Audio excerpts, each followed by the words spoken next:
जी अस्सलाम वालेकुम, मैं हूं रऊफ़ क्लासर और आपके सामने नया वीडियो ला के साथ हाज़िर हूं। बड़ी एक्सप्लोसिव डेवलपमेंट्स हुई हैं और all of sudden Imran Khan साहब जो उनकी हुकूमत का और बड़े स्कैंडल में तकरीबन कहा जा रहा है 25 से 40 बिलियन रुपीज़ का एक नया स्कैंडल है, उसमें फंस गई। अगरचे आज वज़ीर इत्तला फवाद चौधरी साहब ने उन्होंने प्रेस कॉन्फ्रेंस की और प्रेस से टॉक की, उसके बाद जो कैबिनेट का इजलास हुआ, कैबिनेट में भी वहाँ पे सरवर खान साहब जो उन्होंने कोई बात की वो भी बताते हैं कि उन्होंने वहाँ पे कैबिनेट में क्या स्टांस लिया। और फवाद चौधरी साहब ने भी यही कहा कि जनाब कि इसमें कोई हुकूमत का नुकसान नहीं हुआ, कुछ अगेन इसमें से पैसे लोगों को दिए गए नहीं थे कि आप ये कह लें कि हमारा नुकसान हो गया, लेकिन कुछ ना कुछ लैंड जो है वो एक्वायर की गई थी, लैंड ऑलरेडी उसमें ले जा चुकी है। लेकिन जो असल चीज़ है वो इमरान खान साहब जो हैं उनकी हुकूमत के लिए एक बड़ा एक उसमें मसला पैदा हो गया और सबसे बड़ी जो उन्हें मेरा ख्याल कुर्बानी देनी पड़ी है वो जुल्फ़ी बुखारी साहब जो हैं, खान साहब के बड़े इंतहाई करीबी दोस्त क्लेम किए जाते हैं। अगरचे उनका नाम तो आ रहा था लेकिन कभी कोई अभी खुलकर बात नहीं हुई थी कि उनका इसमें कितना हिस्सा है, कितना रोल है, नहीं है, क्या कर रहे थे, ब्यूरोक्रेसी को इन्फ्लुएंस कर रहे थे, यार दोस्तों या रिश्तेदारों को फ़ायदा देने की कोशिश कर रहे थे। अभी यही बात हो रही थी। अपोजिशन ने खैर उन्होंने नाम ले लिया, उन्होंने जुल्फ़ी बुखारी साहब को भी नाम ले लिया, सरवर खान साहब को भी नाम ले लिया। तो इमरान खान साहब जो है उन्होंने उनके उसके बाद उनको कहा गया या ख़ुद जुल्फ़ी बुखारी साहब जो उन्होंने कहा जनाब कि जब तक इन्वेस्टिगेशन नहीं होती मैं इस्तीफ़ा दे देता हूँ। मेरे पास कोई थोड़ी सी इस पर मुख्तलिफ स्टोरी है कि क्या वाकई जुल्फ़ी बुखारी साहब जो हैं इसी स्कैंडल की वजह से उनको कहा गया है कि आप ये वक्ती तौर पर इस्तीफ़ा दे दें, जैसे नदीम बाबर को कहा गया कि जनाब जब तक एल स्कैंडल की इंक्वायरी चल रही है तो आप साइड पर हो जाए 2-2.5 साल वज़ीर रहने के बाद। इसी तरह जुल्फ़ी बुखारी साहब को कहा गया, या जुल्फ़ी बुखारी साहब को हटाने के पीछे कुछ और वजूहात हैं, स्पेशली कोई फ़ॉरेन पॉलिसी के इश्यूज़ हैं और ये आप कह सकते हैं इमरान खान साहब को एक मौका मिला है कि चलें एक उसमें नाम आ रहा है, ये अपोजिशन भी कह रही है तो हम इस पर जुल्फ़ी बुखारी साहब जो हैं उनको हटा के बल्ले बल्ले भी करा लेते हैं और जुल्फ़ी बुखारी साहब को बाद में क्लीन चिट दिलवाई भी जा सकती है। जैसे आपको पता है पहले भी नायब ने केसेस किए थे, उनका नाम ब्लैक लिस्ट में था, ECL वगैरह में डाला हुआ था और वो नाम भी निकल गया, वो उनको नायब की कोई पेशा भी हुई थी और उनको वहाँ से क्लीन चिट भी मिल गई थी। सो नायब को ज़्यादा इंडिपेंडेंट इदारा नहीं है। मुझे तो कम अज़ कम अब नायब की इन्वेस्टिगेशन पे या इनके आउटकम पे या इनकी प्रोसीडिंग पे इन पर मुझे तो कोई एतबार नहीं रहा। ये हुकूमतों के हाथों में खेलते रहे हैं, हमेशा वही करते हैं, ऊपर से फ़ोन आते हैं, आर्डर्स आते हैं, आज इसको पकड़ लो, इसको छोड़ दो, उसकी ज़मानत करवा दो। अभी जैसे चौधरी परवेज़ अली साहब हैं जिनके खिलाफ इन्होंने केसेस खुद बनाए, अब जाके इन्होंने 20-22 साल बाद खुद अदालत में लिख के दे दिया कि जनाब कि इनके केसेस ना बंद कर दें क्योंकि हुकूमत का इत्तेहाद जो है ख़तरे में पड़ गया था। सो नायब जो है वो हुकूमत को देख कर चलता है। ये लाख कहते रहे हम बड़े इंडिपेंडेंट हैं, मैं कम अज़ कम यहाँ 20-22 सालों की रिपोर्टिंग के बाद इस नतीजे पर पहुँचा हूँ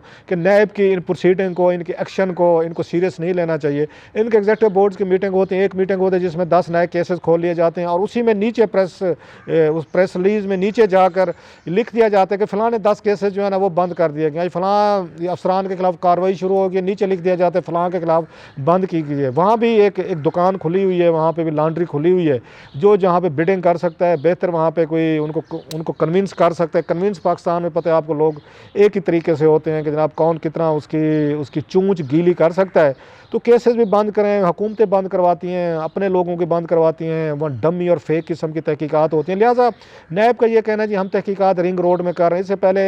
ये आपको याद होगा एल स्कैंडल में भी कर रहे थे, शुगर में भी कर रहे थे, अद्वियात में भी कर रहे थे, वीट में भी कर रहे थे। किसी एक का सुना आपने कि किसी एक को उन्होंने तकलीफ़ या जहमत देने की उन्होंने कोशिश की हो। अब वही कह रहे हैं जनाब कि हम जो है तहकीकात फरमाएँगे और इसकी कौम को बताएंगे कि किसने कौम के पैसे अरबों रुपए लूटे या लूटने की कोशिश की। अब वही एक नया खेल चल पड़ेगा और इनके पास बड़ा अच्छा मौका आ जाएगा हाउसिंग सोसाइटी से बैठ के प्लाट लें वहाँ से या उस पर माल बनाएं, पैसे लें और फिर इंक्वायरीज़ में उनको क्लियर करें। लेकिन बिग कैच जो है, और ये कुछ होता है माजी में हमने ये देखा है, और उसमें जो बिग कैच है उनके लिए अब की दफ़ा इंटरेस्टिंग होगा वो है जुल्फ़ी बुखारी साहब। वो दूसरी दफ़ा उनके सामने वो बन कर जा रहे हैं, मुलज़िम बन कर जा रहे हैं। तो वहाँ पर वही जैसे मैंने कहा ज़्यादा उम्मीद मुझे तो कोई नहीं है। आप देखेंगे जुल्फ़ी बुखारी साहब फिर दोबारा विक्ट्री के निशानात बनाते हुए वापस आएंगे, बाहर निकलेंगे, क्योंकि इसमें इन्फ्लुएंस यूज़ हुआ। इन्फ्लुएंस वो चीज़ होती है जो इल्ज़ाम लग रहा है उन पर जुल्फ़ी साहब पे कि इन्फ्लुएंस उन्होंने यूज़ किया है वहाँ पे उस प्राइम मिनिस्टर ऑफिस में बैठ के, क्योंकि उनके स्पेशल असिस्टेंट हैं। अब इन्फ्लुएंस वो चीज़ है जिसको कागज़ों पर सबूत साबित नहीं किया जा सकता। जैसे वाइट कॉलर क्राइम है, कि यहाँ पे बेनामी अकाउंट्स हैं, उनको आप एक दूसरे के साथ कनेक्ट नहीं कर सकते। बताया तो जा सकता है कि रऊफ़ ने फ़लाँ के नाम पे जाली अकाउंट खोल के ट्रांजैक्शन करवा रहे हैं, बेनिफिशरी मैं हूँ लेकिन नाम किसी और के नाम के अकाउंट खुले हुए हैं। वो ज़मीनें मैंने ही ख़रीदी हैं लेकिन किसी और के नाम पर ख़रीदी हुई, ये पैसा मैंने इन्वेस्टमेंट की हुई अपने नाम पर नहीं ली। अब ये बेनामी चीज़ नहीं होती, उनको कैसे आप एक दूसरे के साथ लिंक करेंगे? वो यहाँ पर पाकिस्तान में इस तरह का सिलसिला भी नहीं है,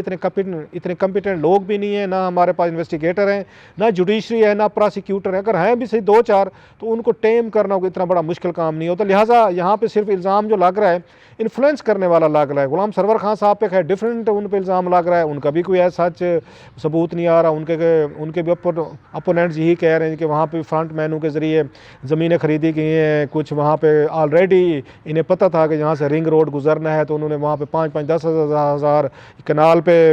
कुछ लोगों ने वहाँ पे ज़मीनें खरीद ली, जो बाद में हुकूमत को महंगे दामों उन्होंने बेची हैं और उसको बढ़ाया गया जो 20 किलोमीटर का कहा जाता है, जिससे कोई 25 बिलियन रुपीज़ के करीब की इसकी लागत जो है ना वो बढ़नी थी। अब सवाल यह है कि इमरान खान साहब के पास, इसमें ख़ुद भी इमरान खान साहब ने, ये मैं आपको ये कंफर्म करके बता सकता हूँ, उन्होंने भी इस पर मीटिंग्स की हैं। रिंग रोड पे इमरान खान साहब ने भी अपनी ज़ाती दिलचस्पी का उन्होंने इजहार किया, बल्कि मुझे बताया गया है कि अब ये जिस तरीके से स्कैंडलाइज हुआ है, ये रिंग रोड हुआ है, यहाँ पे लोकल जो है पटवारी जो हैं, जो सन ऑफ द साहिल हैं, वो इस बात पे थोड़े से वो हल्ट भी हैं और अफसरदा भी हैं कि उनके पास ये तीसरा बड़ा एक मेगा प्रोजेक्ट आ रहा था या एक गेम चेंजर कहा जा रहा था। इससे पहले जो था यहाँ पे तरबेला था और फिर मंगला था, बड़े प्रोजेक्ट्स है जिस पे अगेन यहाँ के लोगों को ये खासे फ़ायदे भी हुए थे। अब उसमें तीसरा जो बड़ा प्रोजेक्ट था, उसमें 65 किलोमीटर 60 किलोमीटर जो आप कहें, वो ये था रिंग रोड था, जो कनेक्ट कर रहा था इस्लामाबाद, पिंडी, आपका रवात, फतेह जंग और बहुत सारे बड़े उसको एरियाज़ को एक दूसरे के साथ कनेक्ट कर रहा था, एयरपोर्ट के साथ कर रहा था, बल्कि मोटरवे के साथ कर रहा था। प्लस ये लाहौर इस्लामाबाद मोटरवे है, या डेरा इस्माइल खां सिपैक का जो इस्लामाबाद को कनेक्ट कर रहा है, उसके साथ लिंक कर रहा था। सो एक बड़ा प्रोजेक्ट था जिसका, और मैं अभी भी समझता हूँ कि इसको सिर्फ इस वजह से क्लोज़ नहीं कर देना चाहिए कि इसमें स्कैंडल आ गए, इसकी स्टडीज़ हुई हुई हैं, इस पर काम हुआ है, सो बेहतर होगा इसको जारी रखा गया। हाँ, इसमें जहाँ जहाँ पर गलत चीज़ें हो रही हैं वो ज़रूर उस पर उनको पिन पॉइंट करके जिन अफसरान के खिलाफ कार्रवाई बनती है, जिन ओहदेदार हैं या जो बड़े बड़े बिग गन्स हैं, मिनिस्टर्स हैं, एडवाइज़र हैं, या जो लोग भी हैं, उन पे होना चाहिए। लेकिन प्रोजेक्ट को डंप नहीं करना चाहिए। अगर किया गया तो ये पटवार के साथ मेरा ख्याल है ज़्यादती होगी, पटवारियों के साथ ज़्यादती होगी कि जिनको बहुत सारे मौके मिलेंगे। अब आते हैं जुल्फ़ी बुखारी साहब पे। अब जुल्फ़ी बुखारी साहब इमरान खान साहब के बड़े, उनके आपको पता है, इनके करीबी और लाडले दोस्त थे, लेकिन कुछ अरसे से ही इज़ फॉलन फ्राम क्या कहें, ग्रेस के हैं। इमरान खान साहब की गुड बुक्स में वो नहीं रहे थे। एक मेन रीज़न जो बताई जा रही थी, पहले भी ये मैं कोई राज नहीं बता रहा आपको, ये तैर अशरफी साहब भी 1-2 दफ़ा टीवी चैनल्स पे कह चुके हैं कि सऊदीज़ जो हैं उनको बड़ा इस पे एतराज़ था जुल्फ़ी बुखारी साहब की ज़्यादा उस पे इमरान खान साहब पे, क्लाउड पे, इन्फ्लुएंस पे। वो ये समझते थे कि ईरानियन के साथ जो इमरान खान साहब और ये सारे ईरानियन कैंप में गए, ये तो उसमें शायद उसमें जुल्फ़ी बुखारी साहब और दीगर लोगों की कंपनी का या कन्विंस करने का बड़ा उनका हाथ था। सो वो इनसे खुश नहीं थे, बल्कि जब इमरान खान साहब इनको साथ लेकर ये सऊदी अरेबिया गए थे तो इस पर भी उनको 2-3 दफ़ा डिस्प्लेयर शो की गई थी कि आप इनको जुल्फ़ी बुखारी साहब को अपने डेलीगेशन में ना रखा करें। यही वजह है कि अब की दफ़ा इमरान खान साहब जब गए हैं सऊदी अरेबिया तो जुल्फ़ी बुखारी साहब जो हैं वो उनके साथ नहीं थे, बल्कि मेरी इतला तो ये है कि पिछले कुछ अरसे से उनको मीटिंग्स में, कैबिनेट मीटिंग्स में भी नहीं बुलाया जा रहा था ताकि मैसेज भेजा जाए सऊदीज़ को और कि हम जो हैं उनकी बात को गौर से सुना जा रहा है। जो मेजर एक इरिटेंट था बिटवीन, और भी इरिटेंट हैं बहुत सारे वहाँ पे उनके पाकिस्तानियों के और उसमें सऊदी अरेबिया के दरमियान थे, वो खैर एक और कहानी है। उनमें एक जो है जुल्फ़ी बुखारी साहब भी थे। जैसे मैंने कहा, सऊदी जो है ना खुश थे कि वो समझते थे इनका इमरान खान साहब पे बड़ा एक इम्पैक्ट है, या वट जो भी कहें, वो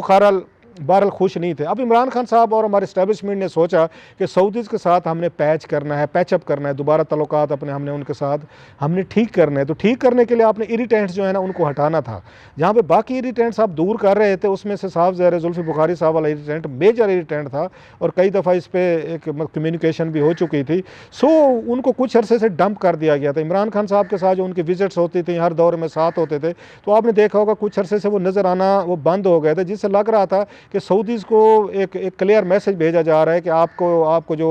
एतराज़ात हैं, शिकायतें हैं, वो दूर की जा रही हैं और हम इस पे कुछ ना कुछ स्टेप्स उस पर लेंगे। सो इनका जुल्फ़ी बुखारी साहब का ऑलरेडी इन्फ्लुएंस जो है वो इमरान खान साहब के ये हल्के में या इमरान खान साहब के उसमें अगर हल्का मीन जो उनका उनका ऑफिशियल जहाँ पे वो ऑपरेट करते हैं प्राइम मिनिस्टर ऑफिस जो है वो कम होना शुरू हो गया था, कम नज़र आना शुरू हो गए थे। अब सवाल ये था कि उनको कैसे सीन से गायब किया जाए, कि अगर उनको फ़ौरन हटाया, मतलब कोई रीज़न क्या बनाए जुल्फ़ी बुखारी साहब को हटाने के लिए। अगर सऊदीज़ के साथ तल्लुकात आपने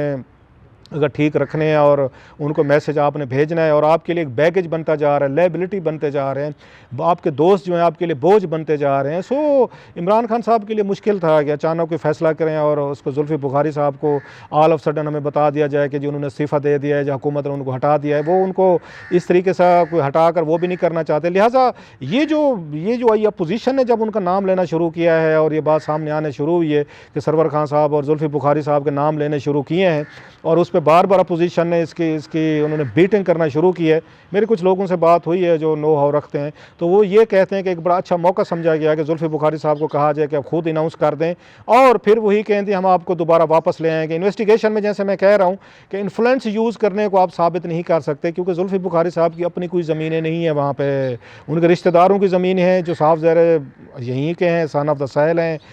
उसमें रहने वाले। अगर आपने सड़क को बनानी है तो वो उनके रिश्तेदारों की ज़मीन से बगैर गुजरे, वो जो अक्सर कुछ लोग कह रहे हैं, वो नहीं बन सकती थी। आपको वन वे द अदर उनकी ज़मीनें ख़रीदनी हैं। वो अगर उसको इम्पैक्ट यूज़ कर रहे थे, किसी को कह रहे थे। अब ये वो चीज़ें हैं जो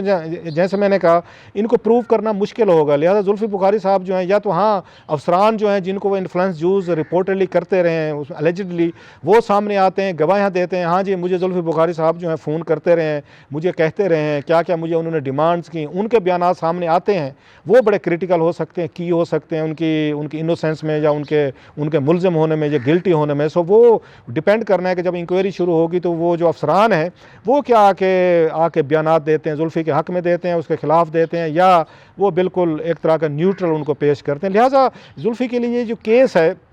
ही अंडरस्टैंड्स इट कि ये चीज़ें जो हैं वो कल को इसको क्लियर की जा सकती हैं और इस स्कैंडल्स में भी निकल जाएंगे। लेकिन मेन जैसे कहा जा रहा है कि एक फॉरेन पॉलिसी के इश्यूज़ जो हैं वो भी इसमें इनको देखा गया है, इनको सामने रखा गया। और इमरान खान साहब जो हैं उनके लिए बड़ा धचका है। उनके अगरचे उन्होंने स्टेप तो लिया है लेकिन एक उनकी अपनी क्रेडिबिलिटी के लिए धचका है कि उनके करीबी दोस्त हैं जो इनका या पोजीशन बड़ी उन पर तनकीद करती है कि इनके दोस्त जो हैं डोनर्स हैं, बड़े बड़े बिग बिजनेसमैन हैं, वो उनके पोजीशन कहते हुए इमरान खान साहब पे खर्च करते हैं, इनका लाइफ स्टाइल अफोर्ड करते हैं, इनको पिक एंड ड्रॉप इनको देते हैं, इनके बड़े बड़े इनके वेलफेयर के या इनके मंसूबे जो हैं हॉस्पिटल्स हैं या दीगर हैं उनको पैसा लगाते हैं। और फिर वही सारे बिजनेसमैन डोनर जो हैं ना दुनिया भर से आते हैं और आके यहाँ पे ओहदे ले लेते हैं। ओहदे लेने के बाद वो कोई ना कोई यहाँ से अपना माल बनाना शुरू कर देते हैं, अपना यहाँ पे आके फाइनेंशियल इंटरेस्ट वाच करते हैं, नाम भी लेते हैं। नदीम बाबर साहब का नाम लिया जाता है, उन्होंने भी यही कुछ किया। जहांगीर तरीन साहब का नाम लिया जाता है, अब जुल्फ़ी बुखारी साहब जो हैं उन्हीं का इसी तरीके से सामने नाम आ रहा है। बहरहाल इमरान खान साहब के लिए एक उनके हामी तो बड़ा इस बात को बड़ा इस पर वो अप्रिशिएट करते हैं कि देख लें जी खान साहब अपने ज़ाती दोस्तों को है उनसे भी इस्तीफ़ा ले लेते हैं। जैसे उन्होंने कहा आज ये जो फवाद जो हैं उन्होंने भी ये बात की कि देखें जुल्फ़ी ने एक इस्तीफ़ा दे के नई रिवायत कायम कर दी। या उन्होंने सरवर खान साहब ने वहाँ पे मीटिंग में कह दिया कि जनाब कि मैं तमाम चीज़ें जो हैं उनको मैं फ़ेस करने को तैयार हूँ और मेरी कहीं से साबित चीज़ें होती हैं तो बताएं। लेकिन मेरा ख्याल है सरवर खान साहब जो हैं वो भी आने वाले दिनों में देखेंगे जब इंक्वायरी खुलेगी, जब ये अफसरान जो हैं जिनको अगर मुअत्तल किया गया है, जिनको डिसमिस किया गया है, जिन्होंने इंक्वायरी रिपोर्ट पे साइन करने से इनकार किया है, जो उन्होंने